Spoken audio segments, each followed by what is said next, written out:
मेवाराम को बैलगाड़ी हाँकते देर हो गई थी। गांव पहुंचने में अभी समय था और रात घिरने लगी थी, पर वह रुक भी नहीं सकता था। बरसात की अंधेरी काली रात, जल्दी घर पहुंचना होगा। बस जंगल पार करते ही कुछ घंटों की यात्रा के बाद वह अपने गांव पहुंच जाएगा। जंगल में जब बैलगाड़ी चली तो अंधेरा था, बहुत सर्दी थी। मेवाराम ने देखा वहां कुछ दूर एक आग जल रही थी। वह जाकर तापने लगा, पर वह एक जलती लाश थी जिसे शाम होने के कारण गांव वाले जलता छोड़कर चले गए थे, क्योंकि उस समय वह जल नहीं रहा था। तापते हुए मेवाराम को हर तरफ फुसफुसाने की आवाजें आने लगी। इसे आग में भूनकर खा जाते हैं। मेवाराम पांडे तिलकपुर गांव का रहने वाला था। वह अपने गांव में सम्मानित व्यक्ति था। पूजा पाठ में उसकी विशेष रुचि थी। वह देवी का उपासक था। लोग कहते थे कि उस पर देवी की विशेष कृपा है और कभी कभी देवी उस पर आती थी। वह देवी से आविष्ट हो जाता था। उस समय वह जिसको जो भी बताता या कहता था सब सच होता था या सच हो जाता था।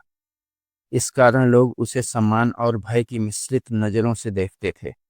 पुराना समय था, इतने विकास के साधन नहीं थे। आवागमन का साधन बैलगाड़ी या पैदल यात्रा थी, और गांव में बिजली अभी नहीं पहुंची थी। सड़कें भी कहीं कहीं ईंटों से बनी हुई थीं, जिन्हें खड़ंजा कहा जाता था, नहीं तो कच्चा रास्ता ही मिलता था।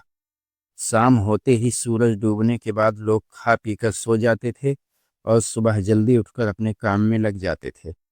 रोशनी के लिए मिट्टी के तेल के दिए का उपयोग किया जाता था और किसी किसी के पास टार्च मौजूद होती थी। गांव में एक दो लोगों के पास साइकिल थी, जो बड़े लोग अर्थात धन संपन्न आदमी समझे जाते थे।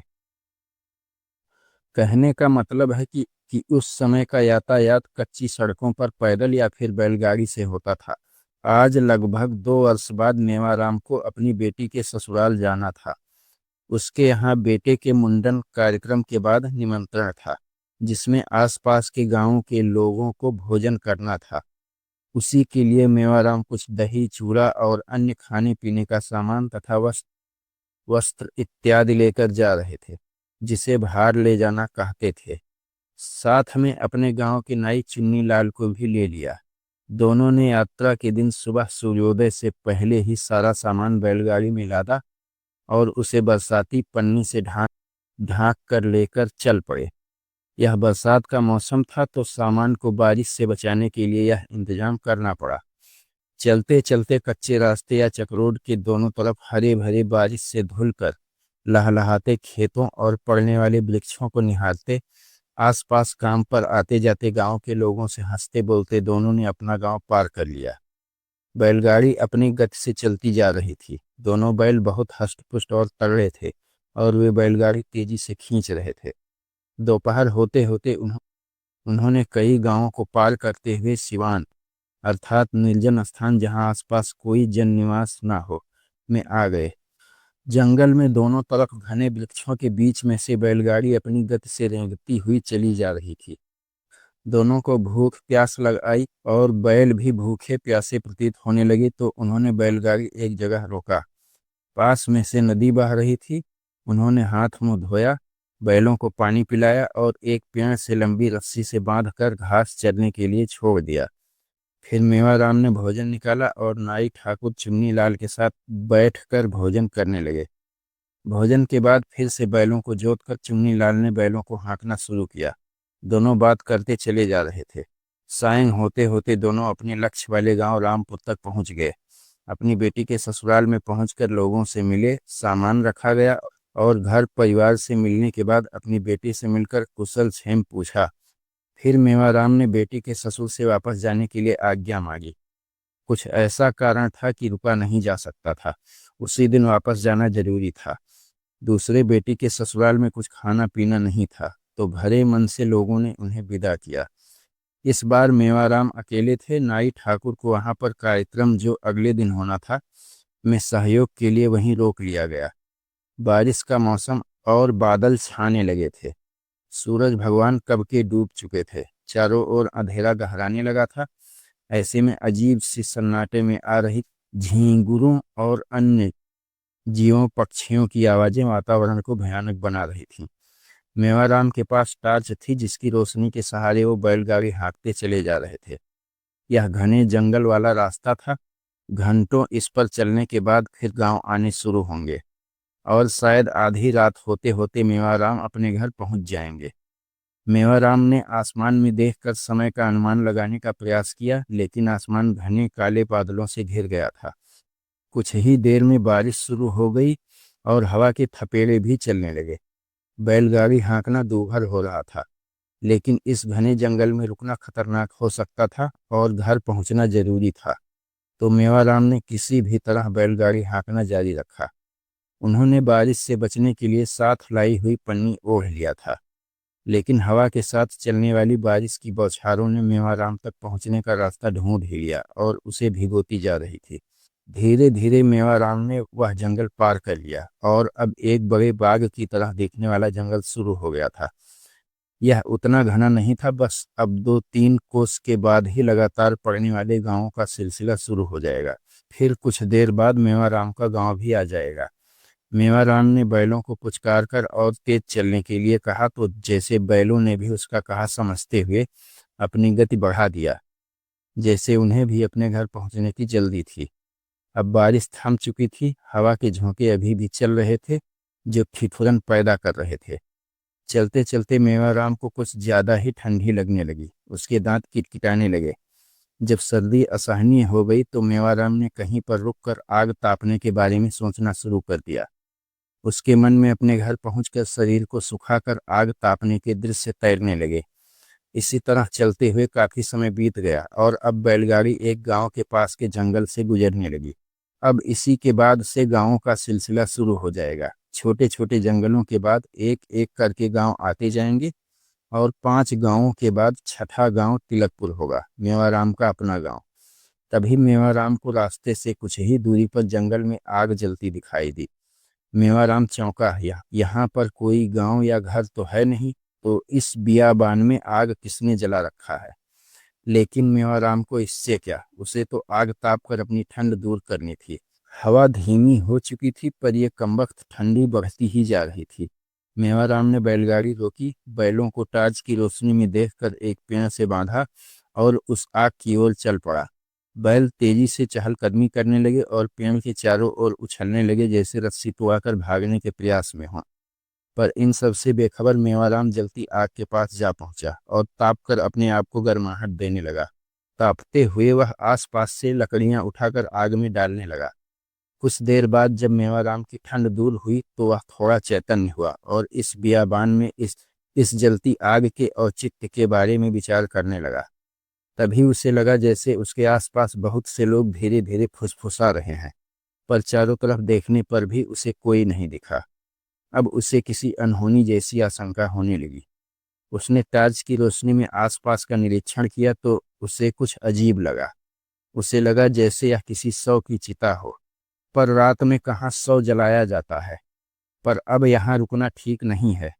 उसने यहाँ आकर बहुत बड़ी गलती कर दी है। तभी उसने पास ही पड़ा हुआ शव को जलाने के लिए ले जाने वाला बांस का टिकठी देखा और सौदाह कर्मकांड की वस्तुओं को आसपास पड़े देखा। अब मेवाराम को काटो तो खून नहीं। वह तेजी से बैलगाड़ी की ओर भागा। अब उसके कानों में जहर की तरह अट्टहास जैसे शब्द गूंज रहे थे। इसे इसी आग में फेंक कर मार डालते हैं, नहीं इसे मार कर खा लेते हैं। ही। मेवाराम ने भयवश पीछे मुड़कर नहीं देखा और भागकर पेड़ के पास रस्सी तुड़ाने को आतुर बैलों के पास जा पहुंचा।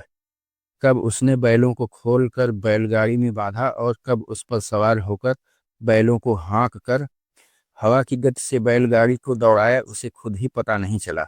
उसे तब होश आया जब उसके तेजी से भागते बैल एकाएक अड़कर रुक गए और लाख हाँकने मारने और पुचकारने पर भी आगे नहीं बढ़े। यह क्या हो रहा है? मेवाराम ने आगे टॉर्च जलाकर देखा तो बीच रास्ते में एक लोमड़ी खड़ी थी, जिसे देखकर बैल ठिठक कर खड़े हो गए थे और मेवाराम के लाख प्रयास के बाद भी आगे नहीं बढ़ रहे थे। मेवाराम ने देवी को याद किया और उनकी स्तुति करने लगा। कोई मंत्र बुदबुदाने लगा। फिर बैलों को धीरे से हाँका तो बैलों ने तुरंत तेज रफ्तार पकड़ लिया और लोमड़ी अंधेरे में गायब हो गई। मेवाराम ने राहत की सांस ली, लेकिन कुछ कदम चलते ही फिर बैल ठिठक कर खड़े हो गए। टॉर्च की रोशनी में मेवाराम ने देखा कि रास्ते पर सामने फिर वही लोमड़ी खड़ी थी। उसकी आंखें लाल थीं, दूर से ही अंधेरे में चमक रही थीं। उसके पीछे अंधेरे में कोई खड़ा था। मेवाराम ने मंत्र बुदबुदाते हुए बैलों को हाँका और बैल फिर तेजी से उड़ चले। लोमड़ी और वह मानव आकृति जाने कहाँ गायब हो गई। लेकिन फिर से कुछ कदम चलकर बैल ठिठक गए। अब मेवाराम ने बिना कुछ देखे समझे अपनी पूजा साधना से अर्जित भभूत, जो पास में पोटली में बांध कर रखा था, निकालकर थोड़ा सा खुद खाया और कुछ मंत्र पढ़ते हुए आगे को फूंक दिया। हल्की सी रोशनी हुई और मेवाराम ने आकृतियों को फुसफुसाते हुए रास्ते से दोनों तरफ दूर हटते देखा। लोमड़ी हवा में गायब हो रही थी। बैल हाँकने पर पुनः तेजी से भाग चले। मेवाराम को लगा उसके आगे पीछे अगल बगल बहुत सारे लोग कुछ कहते हुए उड़ रहे हैं। वे सब हवा में धुएं की आकृतियों की तरह तैर रहे थे।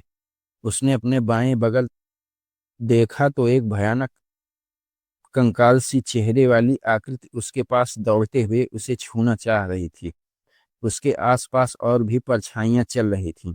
मेवाराम ने मंत्र पढ़कर हवा में भभूत उछाला तो सब आकृतियां चीखते हुए भयानक आवाज करते हुए छट गईं। पर बैल फिर से ठिठक गए थे। सामने वही दहकती आंख वाली लोमड़ी खड़ी थी और उसके साथ कई मानव आकृतियां थीं। अब मेवाराम समझ चुके थे कि यह सब क्या हो रहा है। उसने देवी कवच का आवाहन किया और बैलों को हाँका। अत्यंत कर्कश आवाज में चीखते हुए सभी आकृतियां हवा में घुल गईं और लोमड़ी गुर्राते हुए रास्ते से भाग गई।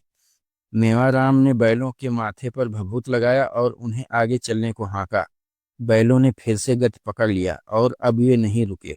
आगे जाते हुए मेवाराम ने पीछे मुड़कर देखा तो पीछे से बहुत सारी आकृतियां उसे देखकर सिसक रही थीं और वह लोमड़ी रास्ते पर कूद रही थी। मेवाराम ने देवी का मंत्र पढ़ते हुए फूंका तो वे सब हवा में घुलकर गायब हो गईं। मेवाराम की बैलगाड़ी जैसे हवा में उड़ रही थी।